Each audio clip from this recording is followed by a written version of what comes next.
জলমগ্ন পাঁশকুড়ায় মুখ্যমন্ত্রী মমতা বন্দ্যোপাধ্যায় আজ নতুন করে জল ছেড়েছে ডিবিসি।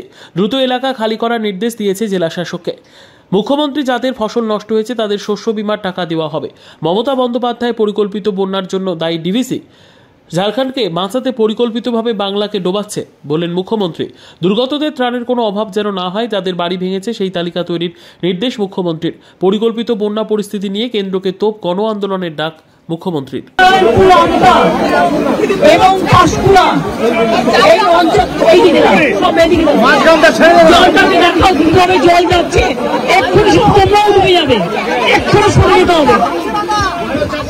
এইটা কালকে রাত্রে এই জলটা আবার ছেড়েছে নতুন করে ছেড়েছে এই জলটা। আজ দুটো পর্যন্ত উদয়নারায়ণপুর, আমতা, পাঁশকুড়া অনেক জায়গা আমরা কন্ট্রোল করলো, এই জায়গাগুলো ডুবে যাবে। আমি বলবো ডিএমকে এক্ষুনি এখান থেকে লোক শিফট করাতে। দুই হচ্ছে যাদের কাঁচা বাড়ি ভেঙে গেছে তাদের লিস্টটা লোকে দিতে। তিন হচ্ছে যাদের জমি নষ্ট হয়ে গেছে, শস্য নষ্ট হয়ে গেছে, সরো জলটা দেখতে দাও, জলে ডুবে যাবে এক্ষুনি। কৃষি জমি যাদের আছে বা শস্য আছে তারা চিন্তা করবেন না, তারা শস্য বীমার টাকা পাবেন, শস্য বীমার টাকা। আপনারা যতদিন বাড়ি ফিরতে না পারবেন সরকার রিলিফ দেবে, আপনাদের যা সাহায্য করার করবে। এটা ঝাড়খণ্ড জল ছেড়েছে এবং ডিবিসি কেন্দ্রীয় সরকারের সংস্থা আমার মনে হচ্ছে 4 লাখ কিউসেককে ছাড়িয়ে গেছে, যা কোনোদিন জীবনে হয়নি। কারণ আমরা 5 লক্ষ পুকুর কেটেছি, আমরা 500 কোটি টাকার চেক ড্যাম করেছি, আমরা কপালেশ্বর কেলেঘাই প্রোগ্রামের মধ্যে দিয়ে অনেক এলাকাকে সেভ করেছি। ঘাটাল মাস্টারঘাট প্ল্যান যেটা পড়ে আছে 10 বছর ধরে, সেটাও আমরা ডিপিআর তৈরি করছি, আগামী 2 বছরের মধ্যে করে দেবো। কিন্তু তা সত্ত্বেও যদি এই রেটে জল ছাড়ে, আর ডিবিসির জল ধারণ ক্ষমতা এখন মাত্র 36% এসছে, কেন কেন্দ্রীয় সরকার ডিবিসি ড্রেজিং করবে না, ডিসিলটেশন করবে না?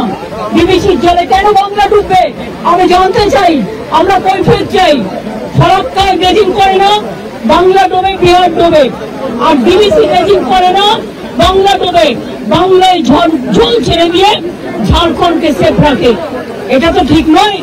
বাংলা একটা নৌকার মতো, আর সব জল নেপালে বৃষ্টি হলে উত্তরবঙ্গে ঢুকবে, ভুটানে বৃষ্টি হলে জলপাইগুড়িতে ঢুকবে, আলিপুরদুয়ারে ঢুকবে, কুচবিহারে ঢুকবে, নর্থ বেঙ্গলে ঢুকবে। আর মালদার ওদিকে গঙ্গার ইরোশন মুর্শিদাবাদে, আর দক্ষিণবঙ্গ ডুবছে ডিবিসির জলে। এবং আমি যা শুনেছি কাল রাতে জলের ওপর আবার জল ছেড়েছে। এই জায়গাগুলো ভেজা ছিল না, অনেকটা দূরে ছিল, আমাকে এসপি বললেন, ডিএম বললেন এটা এক্ষুনি হয়েছে। এবং দেখুন এক্ষুনির মধ্যে এতটা ডুবে গেছে।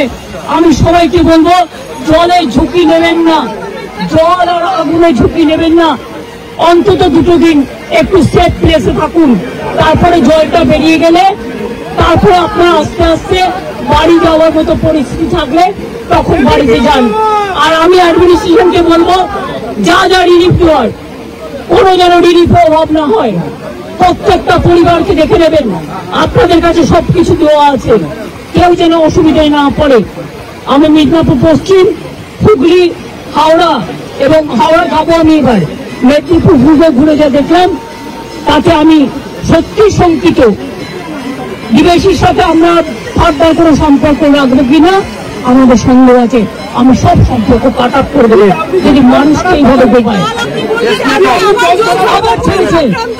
মানে পুরো চক্রান্ত, মানে এটা পূর্ব পরিকল্পিত এবং এটা পরিকল্পিত বন্যা। এটা আমাদের বৃষ্টির জলে বন্যা নয়, বৃষ্টি হয়েছে 3-4 দিন, কিন্তু এটা ম্যানমেড প্ল্যান। আমি আবার আপনাদের বলছি, আমি এখানে যারা আছেন এই দেখুন কতটা ভরে গেল আপনারা থাকতে থাকতে। আমি আপনাদের অনুরোধ করবো সরে যান এক্ষুনি মানুষকে নিয়ে। সামনে থেকে যারা দোতলায় দাঁড়িয়ে আছেন, ওই বাড়িটাও ভেঙে পড়তে পারে জলের তোড়ে, প্লিজ আপনারা সেফ জায়গায় চলে যান।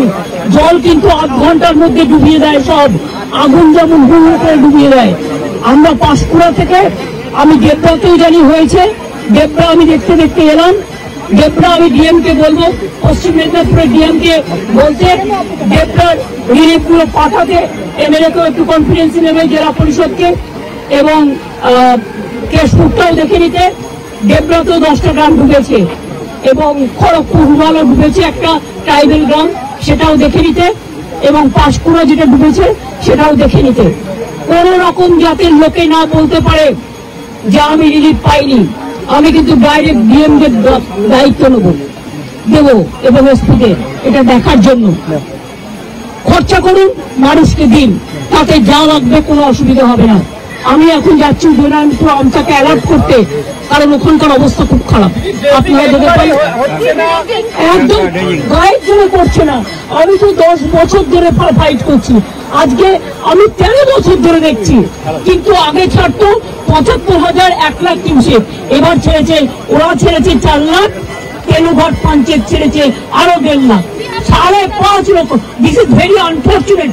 I do not know why central government is not this dredging for DVC. Their reservation power now it came down about 36% only, and all the water they release for Bengal.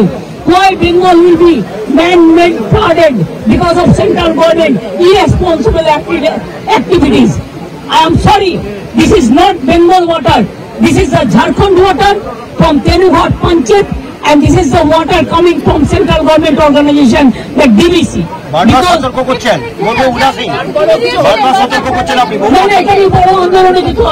এটা নিয়ে আমরা বড় আন্দোলনে যাব।